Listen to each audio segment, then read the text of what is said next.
Today I'll be teaching you how to make an easy VRFS thumbnail for your videos really, yeah. But I am a good thumbnail editor, so I'll teach you how to make an easy one in about 5 minutes. I'll teach you how to do one today. Like, subscribe, join the Discord.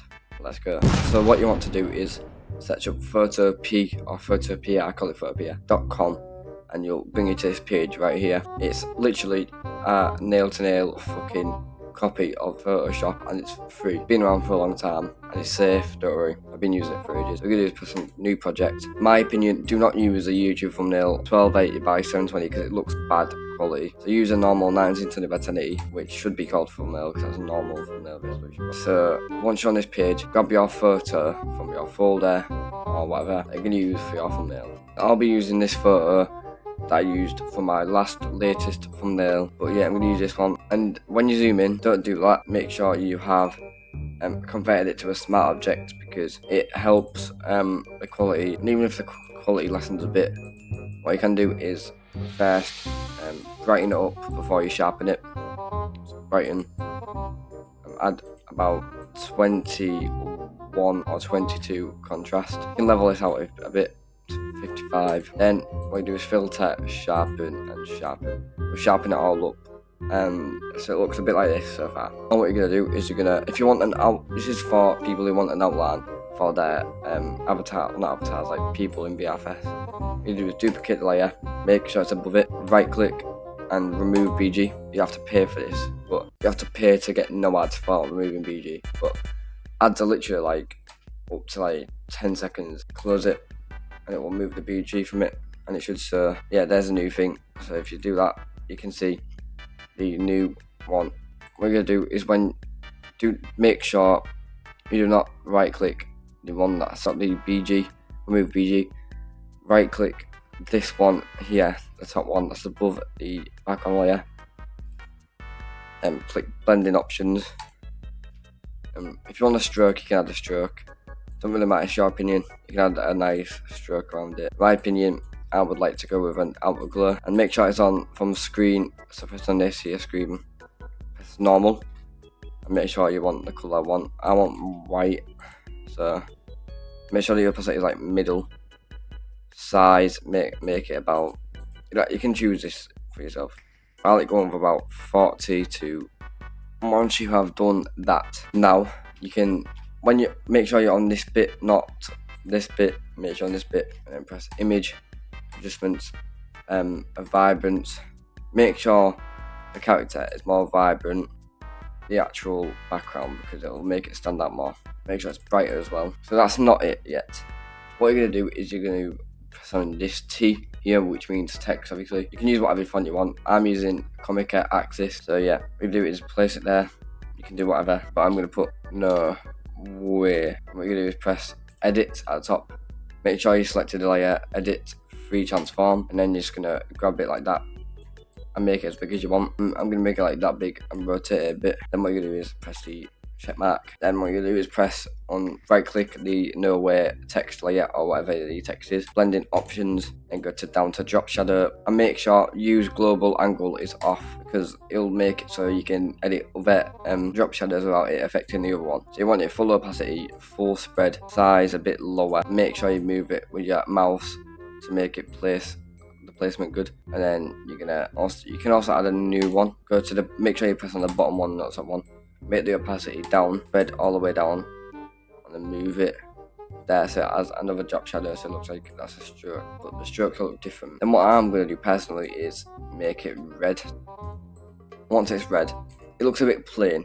So what you're going to do is you're going to right click the text layer again and blending options, outer glow, and that might look, whoa, it's white. You don't want it white because it'll just not look good. You want it the same colour as the text, so I'm going to go red.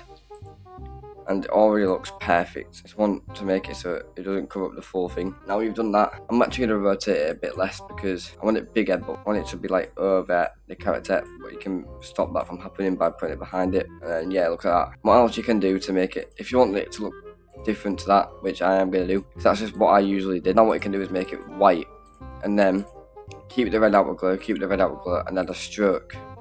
Make it about 4 size, or actually I'm going to go 5, and then make it the colour of the outer glow, which is going to be red. Make sure the outer glow is more opacity now and more size. And it'll look something like this, which I personally love. I'm just going to move the drop shadow a bit, and it's going to look something like that. But next up, what you're going to do is going to search on Google red arrow PNG. You don't have to use one, but I personally love using one as images. You can use any of these arrows, but I love this one right over here. It is perfect, it's smooth, it's perfect, there's no outer glow, there's no stroke around it, so I can add it yourself. Then what you're going to do is you're going to put it over everything. And what you're going to do is you're going to move it wherever you want it. I personally want it pointing up at the text, but I don't want it that way, so I'm going to change it so it's pointing at the player and the text. You don't want it as big as I, maybe rotate a bit bigger. So it's pointing at the player and at the text. And what you're going to do is you're going to right click the arrow, blending options, add the drop shadow, and make sure you can do whatever you want. It's not up to me, but you can move the drop shadow about there and add the outer glow to it. Make sure it's less opacity, full opacity, less size actually. It doesn't look good in my manner, and that's how it looks so far. And then I think wacky when the text is in the way of the player. What you want to do is to make it look less wacky, you're going to resize it a bit. Move it like that so it's not in front of the name or anything. Need it a bit bigger. Bam, it looks something like that. Something like this. If you want to exaggerate it even more, but I love doing this, you're gonna press on this BG, the one that's behind it that you can turn off and on. What you're gonna do is right click it, blending options, and what you're gonna do is do gradient overlay. Change the style from linear to radial. You can change the angle, whatever. I don't really change it. You can do the black one is in the middle, so we're gonna do white for the middle. This is for like a vignette type thing. Do black for that, but lower the opacity very much, and it will exaggerate it more. You can also change the blend options like colour and stuff, which will make it look a bit worse because it looks black and white, doesn't it? We don't want colour, less opacity, like that. Bang. Then what we want to do is make the player stand out even more by brightening it even more. It doesn't matter, but you can brighten it as much as you want, like that, and add more contrast. That is what we got right now. If you want, you can sharpen the player and just playing at the background to make it stand out even more. And what you can do is if you search up sun ray PNG, I don't really add this to my thumbnails at all. I've not done it in so long, since like 2023. If you add it to your thumbnail, only there behind everything else but the background, zoom it in, the quality doesn't matter because you can easily just change that by. And so what you're going to do is you need control, once you're on this, when you're holding on it, control, and you can pull it and it'll warp it. And what you're going to do is you're going to turn down your opacity so much and colour overlay. You do not want it black, I think you want it about white. Yeah, you want it white a bit. And then what you're going to do is you're going to go back to blending, just press on blending options and turn it down a lot. And literally you don't need that much on it, it'll just add more. It'll pull you in, if you know what I mean. I'm just going to move the arrow a bit further so it points there but doesn't get in the way of anything. That is the thumbnail.